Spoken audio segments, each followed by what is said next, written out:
Start होती है future में, जहाँ पर इंसानों ने जेनेटिक्स को चेंज करने और डीएनए की टेक्निक्स हासिल कर ली हैं, जहाँ पर पेरेंट्स बच्चों के डीएनए और जीन्स को चेंज कर सकते हैं, जिसकी वजह से काफी बच्चे होशियार और स्मार्ट बनेंगे और जो उन्हें फ्यूचर में होने वाली बीमारियाँ हार्ट डिसीज और डायबिटीज है वो भी नहीं होंगी। और इसी की वजह से इंसान एक हेल्दी और क्वालिटी लाइफ जी रहा था। वो लोग काफी ज्यादा स्मार्ट बन गए थे और उन्हें इस दुनिया में फर्स्ट क्लास यानी सुपीरियर क्लास का दर्जा दिया गया था। वहीं पर हमें कुछ पेरेंट्स दिखाए जाते हैं जो बच्चों को नेचुरली तौर पर पैदा कर रहे थे बगैर किसी मॉडिफिकेशन के, और इन बच्चों को इस दुनिया में सेकंड क्लास का दर्जा दिया गया था और उन्हें इतना अच्छा नहीं समझा जाता था क्योंकि वो नॉर्मली तौर पर पैदा हुए लोग थे और उन लोगों में अभी भी अलग किस्म की बीमारियां थी। और यहीं पर हमें जेरेमी को दिखाया जाता है जो कि गैटिका नाम की स्पेस एजेंसी में मिशन नेविगेटर था। और यहाँ पर हमें दिखाया जाता है कि वो ऑफिस जाने से पहले उसकी अजीब सी रूटीन थी। वो एक यूरिन बैग को लेकर अपने पाँव से बांध लेता था,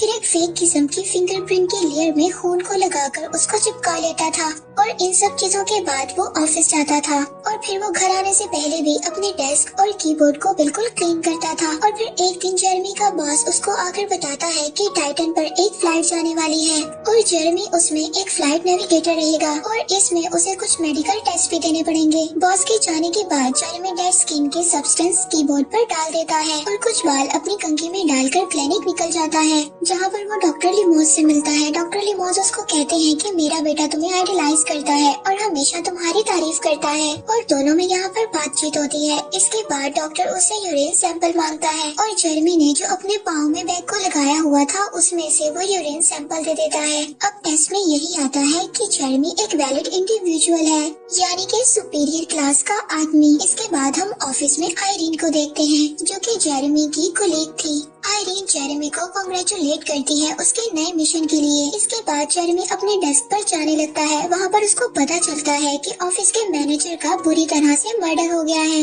कुछ देर में वहाँ पर पुलिस आ जाती है और वो लोग क्राइम सीन के डीएनए को कलेक्ट करने लगते हैं और तभी हम देखते हैं कि जेरेमी के सामने उसकी पूरी जिंदगी गुजरती है। और यहाँ पर हम जेरेमी के पास्ट को देखते हैं। जेरेमी के पेरेंट्स ने जेरेमी को नेचुरली तौर पर पैदा किया था। इसका मतलब ये था कि जेरेमी सेकंड क्लास सिटीजन पैदा हुआ था और टेस्टिंग से उन्हें पता चलता है कि जेरेमी को बहुत ही जल्दी हार्ट की बीमारी होने वाली है और वो ज्यादा से ज्यादा सिर्फ 30 साल तक जिंदा रह सकता है। अब उसके पेरेंट्स ये सुनकर बहुत ही ज्यादा अपसेट हो जाते हैं और वो लोग अपने बच्चे का नाम विंसेंट रखते हैं, यानी कि हम लोग जिसको अब तक जेरेमी समझ रहे थे उसका असल नाम विंसेंट था। विंसेंट के पेरेंट्स उससे बिल्कुल भी खुश नहीं थे, इसीलिए अब वो दूसरे बेबी का प्लान करते हैं। लेकिन अब वो लोग डीएनए को जेनेटिकली मॉडिफाइड करने का सोचते हैं। डॉक्टर विंसेंट के पेरेंट्स को बताते हैं उनके पैदा होने वाले बच्चे को डायबिटीज या हार्ट डिसीज जैसी बीमारियां नहीं होंगी, यानी वो बच्चा काफी ज्यादा हेल्दी होगा। और इसी तरह उन्हें जल्दी सेकंड बेबी पैदा हो जाता है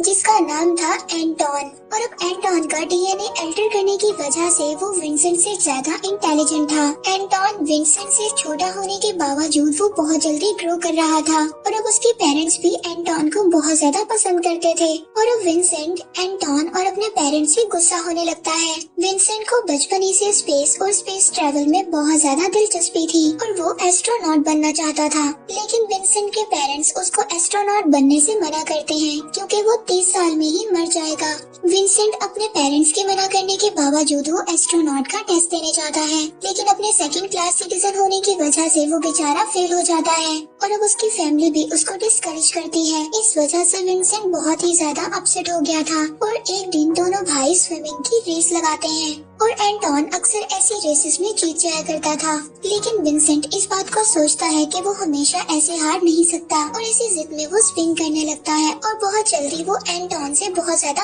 आगे चला जाता है। और यहाँ पर काफी ज्यादा स्विम करने की वजह से एंटॉन बहुत ज्यादा थक गया था और वो पानी में डूबने लगता है और अब विंसेंट जो आगे चला गया था वो पीछे आकर अपने भाई को डूबने से बचाता है। एंटॉन को सब लोग सुपीरियर कहते थे, लेकिन इसके बावजूद विंसेंट इस रेस को जीत गया था। अब विंसेंट की लाइफ में ये ऐसा पल था कि जो वो चाहता वो कर सकता था और यही सब सोचकर वो एक दिन अपनी फैमिली को छोड़कर चला जाता है और गैटिका में काम करना उसका एक ड्रीम था, इसीलिए अब वो स्टार्ट में गैटिका में एज अ जैनिटर काम करता है, लेकिन विंसेंट को कुछ और बनना था, इसीलिए वो फ्री टाइम में कंप्यूटर पर बैठकर नेविगेटिंग ऑफिसर की डॉक्यूमेंट्स को पढ़ा करता था और इसी तरह उसे नेविगेशन की एक बेसिकली इंफॉर्मेशन मिल जाती है और इसी दौरान वो एक आदमी से मिलता है जो उसे उसकी फेक आईडी बनाकर देगा, यानी कि वो आदमी उसकी फेक आईडी बनाकर उसको एक सुपीरियर इंसान की पहचान देगा और जिस इंसान की आईडी वो उसको देने वाला था उसका नाम था जेरेमी मैरो, जिसका आईक्यू लेवल बहुत ही ज्यादा तेज था और वो देखने में बहुत ही ज्यादा स्मार्ट था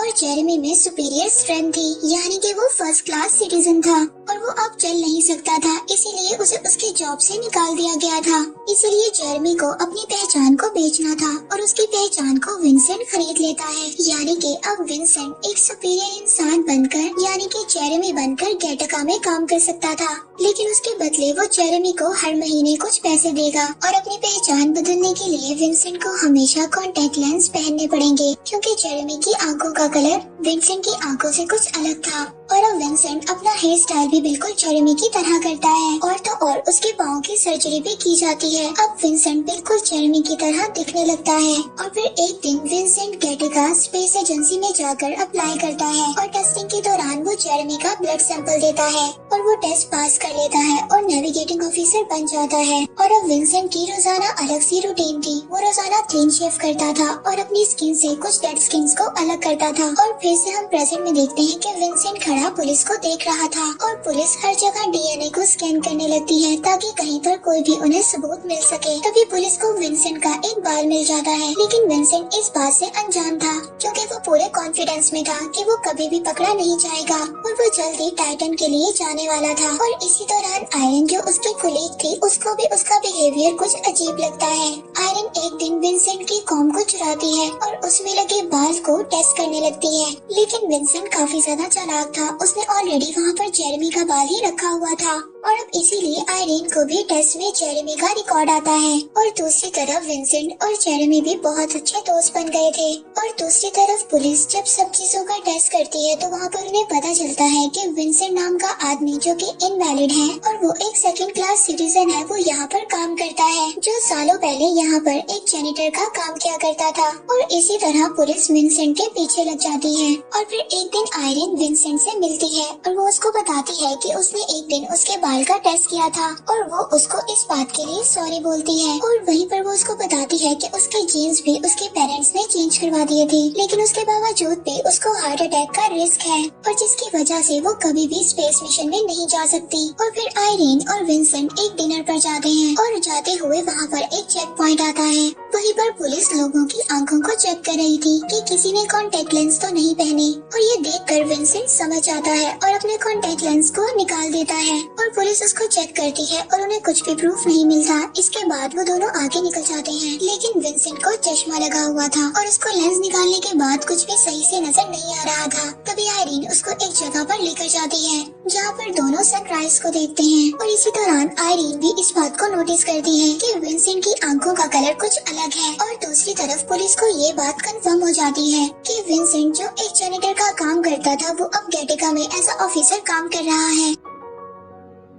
और अब पुलिस हर एक एम्प्लॉय का ब्लड टेस्ट करने का सोचती है और जब विंसेंट अपना ब्लड देने के लिए जाता है तो उसने जेरेमी की एक ब्लड की बोतल ली थी और वो चुपके से अपने ब्लड की बोतल को जेरेमी के ब्लड की बोतल के साथ चेंज कर देता है और वो वहाँ पर टेस्ट में पास हो जाता है। और वहीं पर दूसरी तरफ पुलिस और एम्प्लॉयज का टेस्ट करने के लिए सोचती है, लेकिन इस बार जेरेमी के बॉस पुलिस को मना कर देते हैं। और दूसरी तरफ हम आयरन और विंसेंट को देखते हैं जो कि अपना टाइम बहुत अच्छे से स्पेंड कर रहे थे, लेकिन वहीं पर पुलिस आ जाती है और ये देखकर विंसेंट और आयरन बैक गेट से भाग जाते हैं, जहाँ पर आयरन अब विंसेंट से पूछती है कि आखिरकार तुम कौन हो। और दूसरी तरफ एक पुलिस ऑफिसर विंसेंट और जेरेमी की पिक्चर को कंपेयर करता है और वो पुलिस ऑफिसर इस बात को समझ आता है कि जेरेमी ही विंसेंट है और उसने मर्डर किया हो या ना किया हो, लेकिन वो एक गलत आइडेंटिटी के साथ रह रहा है। और अब वो पुलिस ऑफिसर विंसेंट के डेस्क पर जाकर इन्वेस्टिगेशन करने लगता है और वहीं पर ये सब कुछ आयरन देख लेती है और वो विंसेंट को बताने जाती आती है तभी वहाँ पर पुलिस ऑफिसर उसको रोक लेता है और उसको अपने साथ जबरदस्ती जेरेमी के घर ले जाता है। तभी विंसेंट भी इस चीज को देख लेता है और वो जेरेमी को कॉल कर देता है और इसीलिए जेरेमी सब चीजों को घर में ठीक कर देता है और अपने घर में वैसे ही रहता है जैसे विंसेंट ऑफिस में रहा करता था। हालांकि दोनों की शक्ल में थोड़ा डिफरेंस था। तभी वहाँ पर आयरीन और पुलिस ऑफिसर आ जाता है और आयरीन पहली बार असल जेरेमी को देखती है और पुलिस ऑफिसर यहाँ पर जेरेमी का ब्लड टेस्ट लेता है और यहाँ पर उसकी आईडी विंसेंट ही रिवील होती है। तभी यहाँ पर पुलिस ऑफिसर को कॉल आती है कि रियल मर्डर पकड़ा गया है और यहीं पर इस चीज का पता चलता है जो मर्डर हुआ था वो जेरेमी के बॉस ने ही किया था, क्योंकि वो जो मैनेजर जो मर गया था वो टाइटन की फ्लाइट को कैंसिल करना चाहता था और ये फ्लाइट 70 सालों में एक ही दफा जाया करती थी। इसीलिए जेरेमी का बॉस ये नहीं चाहता था कि ये मैनेजर कुछ भी कोई गलत चीज करे, इसीलिए जेरेमी के बॉस ने उसको मार दिया था। अब यहाँ पर ये केस तो सॉल्व हो चुका था, लेकिन उस पुलिस ऑफिसर को अभी भी विंसेंट पर शक था और एक दिन इसी तरह वो रात को जाकर विंसेंट का डेस्क चेक करने लगता है और तभी वहाँ पर विंसेंट आ जाता है और पुलिस ऑफिसर से कहता है कि तुम मेरे पीछे क्यों पड़े हुए हो। और पुलिस ऑफिसर विंसेंट को कहता है कि क्या सच में तुमने मुझे नहीं पहचाना। तो वो पुलिस ऑफिसर उसको कहता है कि मैं तुम्हारा भाई एंटॉन हूँ और वो विंसेंट को बताता है कि हमारे पेरेंट्स इस गिल्ट में मर गए कि तुम मर चुके हो। और एंटॉन विंसेंट से कहता है कि तुम अपने आप को पुलिस के हवाले कर दो क्योंकि तुमने कानून को तोड़ा है और तुम एक दूसरे इंसान की आईडी के साथ रह रहे हो। लेकिन विंसेंट उसको कहता है कि तुम सारी जिंदगी मुझे फेल होते हुए ही देखना चाहते हो और तुम इस बात से जेलस होते हो और आज मैं तुम्हारे से ज्यादा अच्छी लाइफ को जी रहा हूँ और ये सब मैंने अपने दम पर हासिल किया है। मुझे किसी भी डीएनए की मॉडिफिकेशन की जरूरत नहीं है। और अब एंटॉन उसको कहता है कि अगर तुम अपने आप को इतना ही ज्यादा पावरफुल समझते हो तो क्यों ना हम स्विमिंग की रेस को दोबारा करते हैं। और विंसेंट उसको कहता है कि ठीक है, अगर मैं जीत गया तो तुम्हें मेरा पीछा छोड़ देना होगा। और एंटॉन भी तैयार हो जाता है और वो दोनों स्विम करने के लिए चले जाते हैं। लेकिन एंटॉन दोबारा से थक जाता है और विंसेंट बहुत ज्यादा आगे जा रहा था और ये देखकर एंटॉन उससे पूछता है कि तुम तो मरने वाले थे तो तुम जिंदगी में इतने सक्सेसफुल कैसे बने। वो उसको बताता है कि आज मैं सक्सेसफुल हूँ क्योंकि मैंने कभी भी अपनी मेहनत पर शक नहीं किया और इसी तरह मुझे खुद ब खुद रास्ते मिलते गए क्योंकि मैंने किसी भी साइंटिस्ट के पेपर पर यकीन नहीं किया। और वो स्विम कर रहे थे तभी एंटॉन बेहोश हो जाता है और विंसेंट उसको बचाते हुए किनारे पर ले आता है। और अब विंसेंट जीत गया था इसलिए एंटॉन उसका पीछा छोड़ देता है और अब विंसेंट आयरीन को ढूंढता है, उसे लास्ट गुड बाय बोलता है और सॉरी बोलता है और उसे अपना रियल हेयर देता है कि विंसेंट कौन है और उसकी असल आईडी क्या है वो इस बात को पहचान सके। लेकिन आयरीन हंसते हुए इस बात को मना कर देती है और लास्ट में विंसेंट जेरेमी से मिलने जाता है और जेरेमी उसको कहता है कि जैसे तुम टाइटन पर जा रहे हो मैं भी ऐसे ही एक ट्रिप पर जा रहा हूँ। और वो काफी ज्यादा ब्लड सैंपल्स विंसेंट के लिए छोड़ जाता है। विंसेंट जेरेमी को थैंक्स बोलता है क्योंकि उसने उसके साथ अपनी लाइफ को शेयर किया था और जेरेमी उसको एक इनवेलप देता है। इसके बाद विंसेंट टाइटन के लिए रवाना होता है। वो गैटेका के ऑफिस में आता है और वहाँ पर उसको वही डॉक्टर मिलते हैं और वो डॉक्टर उसको एक नई पॉलिसी के बारे में बताते हैं कि स्पेस में जाने से पहले उनका एक यूरिन टेस्ट होगा और यहाँ पर विंसेंट को अपना ही यूरिन टेस्ट देना पड़ता है और यहाँ पर विंसेंट की असल आईडी आ जाती है। तभी डॉक्टर उसको बताते हैं कि मेरा बेटा तुमसे काफी ज्यादा इंस्पायर्ड है क्योंकि उसे भी गैटेका में काम करना था। वो सुपीरियर होने के बावजूद टेस्ट में रिजेक्ट हो गया। शायद वो तुम्हारी तरह ही एक दिन यहाँ पर काम करेगा। और यहाँ पर डॉक्टर हंसते हुए उसको बताते हैं कि मुझे पहले दिन से ही पता था कि तुम्हारी आईडी फेक है। और यहाँ पर डॉक्टर इनवैलिड रिजल्ट को वैलिड कर देते हैं और इसके बाद विंसेंट स्पेसक्राफ्ट में चला जाता है और वहाँ पर जाकर वो जेरेमी के लेटर को ओपन करता है। इसमें लिखा था कि मैं सुपीरियर होने के बावजूद हर चीज में फेल रहा। भले साइंस ने हमारी जिंदगी को खुशहाल और लंबा कर दिया है लेकिन इस जिंदगी में कुछ तो कमी है, इसीलिए मैं दूर जा रहा हूँ। और इसी के साथ जेरेमी सुसाइड कर लेता है और मूवी का यहीं पर एंड हो जाता है।